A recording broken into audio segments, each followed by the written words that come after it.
ఇక కేరళను నైరుతి రుతుపవనాలు తాకనున్నాయి. మరోవైపు అరేబియా సముద్రంలో అల్పపీడనం కొనసాగుతోంది. అల్పపీడనం వాయుగుండంగా మారే అవకాశం ఉందని వాతావరణ శాఖ తెలిపింది. ఈ నెల 27న బంగాళాఖాతంలో మరో అల్పపీడనం ఏర్పడనుంది. వీటి ప్రభావంతో ఏపీలో మరో 2 రోజుల పాటు వర్షాలు పడనున్నాయి. తెలంగాణలో మరో 4 రోజులు వర్షాలు కురిసే అవకాశం ఉంది. తెలంగాణలోని 6 జిల్లాలకు ఎల్లో అలర్ట్ జారీ చేశారు. కోస్తాంధ్రలో అక్కడక్కడ ఉరుములతో కూడిన జల్లులు కురిసే ఛాన్స్ ఉంది.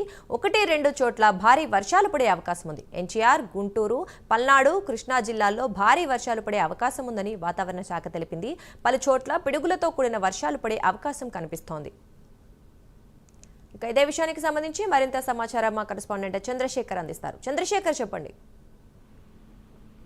Good morning Durga. ఏపీ వ్యాప్తంగా కూడా 4 రోజుల్లో కూడా భారీ నుంచి అతి భారీ వర్షాలు అయితే చూస్తున్నాయని చెప్పేసి, ఎందుకంటే పశ్చిమ మధ్య బంగాళాఖాతంలో ఏర్పడినటువంటి అల్పపీడన ప్రభావం కారణంగా కూడా ఆంధ్రప్రదేశ్ తో పాటు ఇటు తెలంగాణ 2 రాష్ట్రాల్లో కూడా కొన్ని చోట్ల అయితే భారీ నుంచి అతి భారీ వర్షాలు కూడా కురుస్తున్నాయి. అతి భారీ వర్షాల కారణంగా కూడా అల్లూరు జిల్లాలో ఉన్నటువంటి కొన్ని ప్రాంతాల్లో కూడా వాగులన్నీ కూడా పొంగి ప్రవహిస్తున్నటువంటి పరిస్థితులు ఉన్నాయి. అయితే ప్రధానంగా చూసుకుంటే మరో 2 రోజుల్లో పూర్తిగా కూడా ఏదైతే నైరుతికి సంబంధించినటువంటి ఋతుపవనాలు ఏవైతే ఉన్నాయి, ఈ ఋతుపవనాలు మరో 2 రోజుల్లో కూడా కేరళను అయితే తాకేటటువంటి పరిస్థితి ఉన్నట్టు ఇప్పటికే వాతావరణ శాఖ అధికారులు అయితే అంచనాకు వచ్చారు. దీని ప్రభావంతో మరో 4 రోజుల పాటు ఏపీ, తెలంగాణ ఈ 2 రాష్ట్రాల్లో కూడా భారీ నుంచి అతి భారీ వర్షాలు అయితే కురిసే అవకాశం ఉన్నట్టు కూడా వాతావరణ శాఖ అయితే అంచనాకు వచ్చిన పరిస్థితి కనిపిస్తుంది. ఈ నేపథ్యంలో ఏదైతే లోతట్టు ప్రాంతాల్లో ఉన్నటువంటి ప్రజలు ఎవరైతే ఉన్నారో వారంతా సురక్షితంగా ఉండాలంటూ కూడా చెప్పిన పరిస్థితి కనిపిస్తుంది. అయితే ప్రస్తుతం కొనసాగుతున్నటువంటి అల్పపీడనంతో పాటు మరో అల్పపీడనం కూడా ఏర్పడేటటువంటి అవకాశం ఉంది. దీని ప్రభావంతో ఈ నెల 27వ తేదీన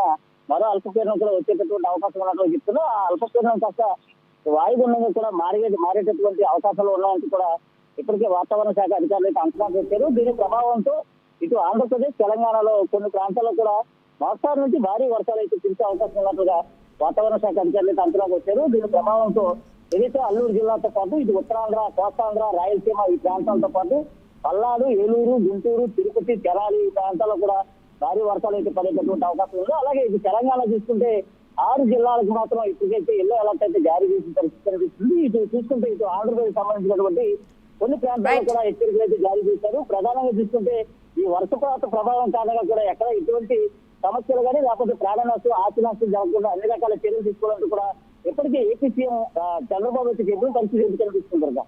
రైట్, థ్యాంక్ యూ చంద్రశేఖర్.